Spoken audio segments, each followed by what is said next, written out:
Hello everyone, my name is Gabriel Smothers. My pronouns are he, him, and they, them. I am a theater performance major, a junior from Casper, Wyoming, and I am playing Kevin in Heroes of the Fourth Turning.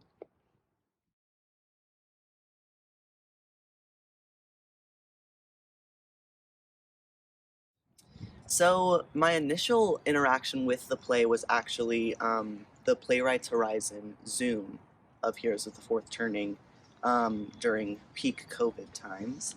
And I watched that with my partner Cass in Vermont.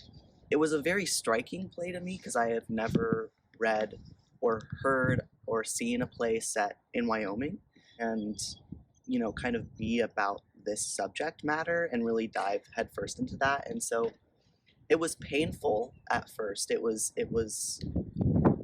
deeply like impactful and painful. And so when I heard that we were doing it in our season, my first thought was, well, I'm not going to be in that because it's too much for me and I just like don't want to deal with that. And luckily, my wonderful partner Cass suggested that I go back to the play, reread it, see if there was anything in there that I liked. And so I did go back to it. I reread it in my hometown of Casper, Wyoming over break. It definitely hit me a different way reading the words on the page. I saw a lot of hope in the play, so I decided to audition for it, and yeah, here we are.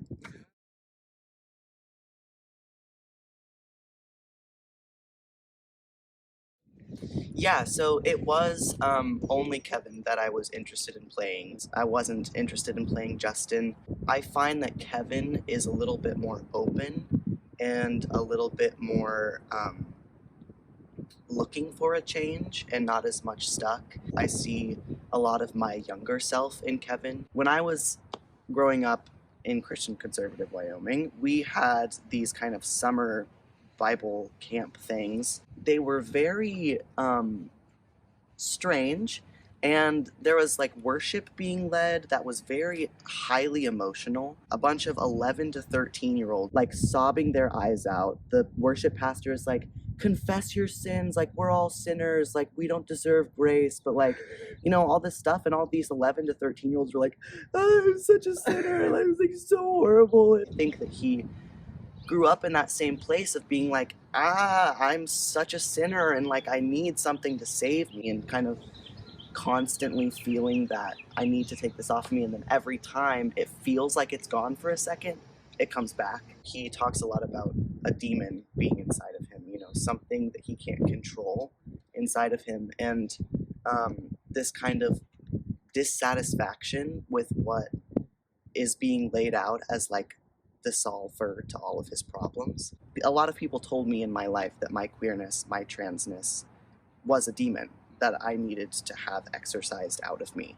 It is very much a thing that these normal thoughts that you have as a person, normal, attractions, normal thoughts and feelings about your own identity and who you are as a person are labeled as demonic or evil by forces who are supposed to be saving you and leading you towards salvation.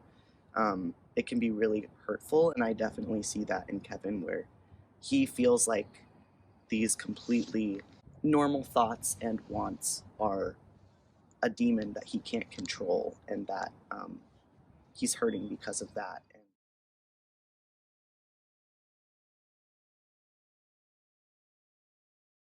yeah. So yeah, I am transgender. I was assigned female at birth.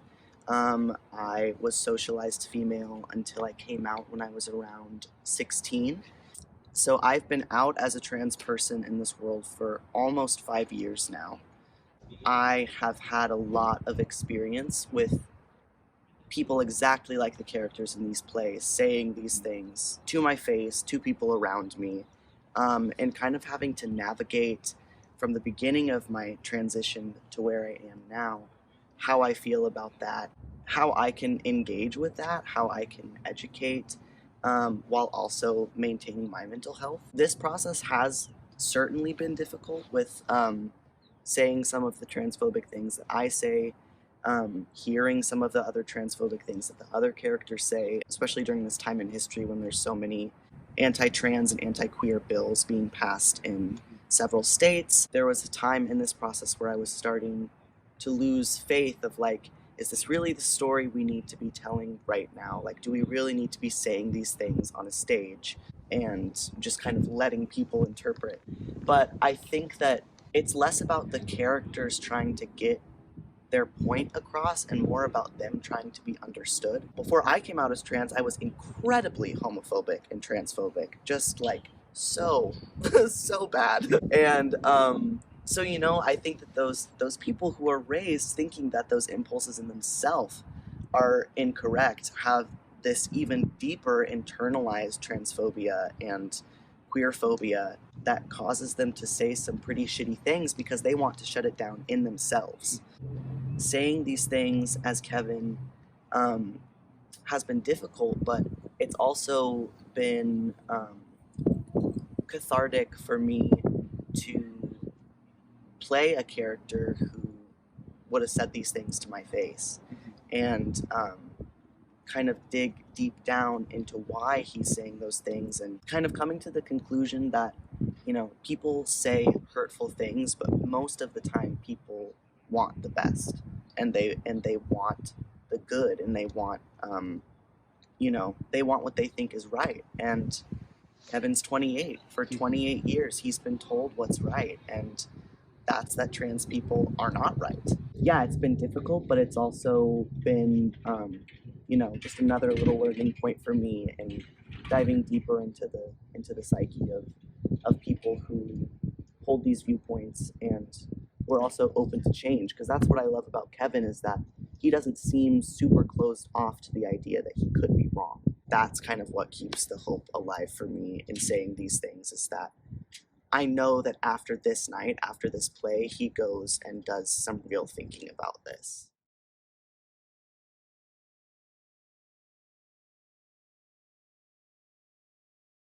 Um, it has certainly been difficult at times.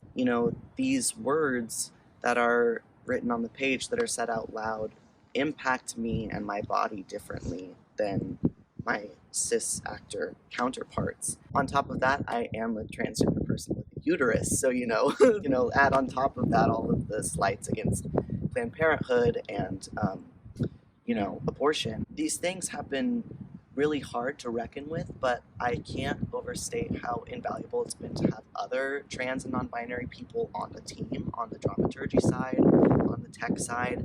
There are other trans people involved in this process, making this so incredibly helpful to have that community. And also the cis people in my cast and the director and all the cis people involved in the process have also been very supportive and uplifting and making sure to hold space for each other when we are having a hard time. And yeah, I'm just very grateful for the cast that I have been in and the people that I've been working with.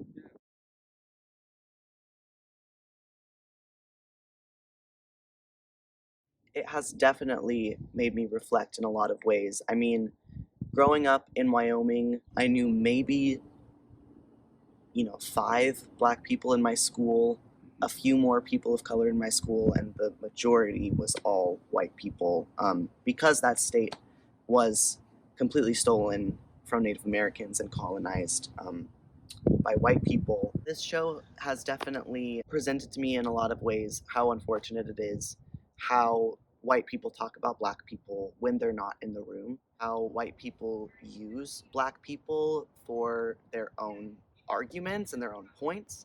There's a lot of anti-black rhetoric and racist rhetoric in this play, but then, Justin kind of uses the abortion of black babies as a talking point to his, views on life, even though he probably doesn't care that much about black lives at all. He's just using that and that crypto racism that abortion continues in his view.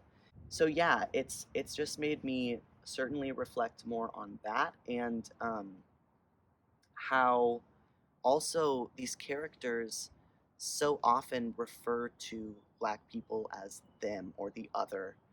For instance, Gina says, they already got a president of the nation. If it takes them longer to realize that they're fine, that they're citizens now, never actually naming them and never actually giving sympathy to that struggle, plowing over someone else's world experience and trauma because your experience has not been colored by race.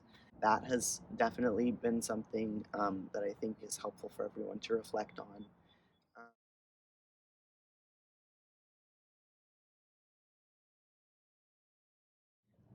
This process has certainly, it has pushed me to the edges of my comfort zone in the best way. It has been um, very, very cathartic for me to go back to kind of this point in my life where I was struggling and questioning in the same kind of way that Kevin was. I luckily have the means to go to therapy, and um, my therapist has definitely been helping me rework through some of that trauma that I experienced in the Christian conservative world as a trans person, and kind of work through that through these lines, through this character, and also just find hope in the fact that uh, people can change. If people just leave themselves open to the good, what is good will come.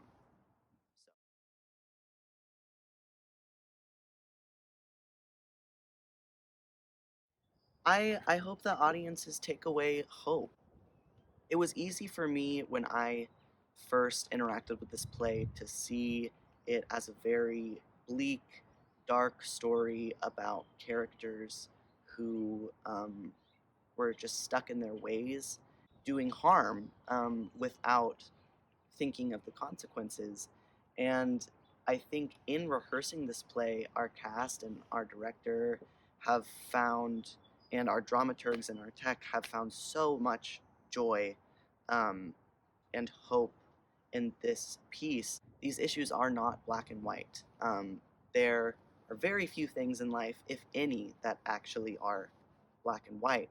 The hope in the mystery that there's, it can be scary, the gray areas, but they can also be really um, exciting in the moments of growth and change. I hope that everyone kind of goes away considering their own humanity, considering their own views, who they are, who they want to be, what they want to be doing in the world.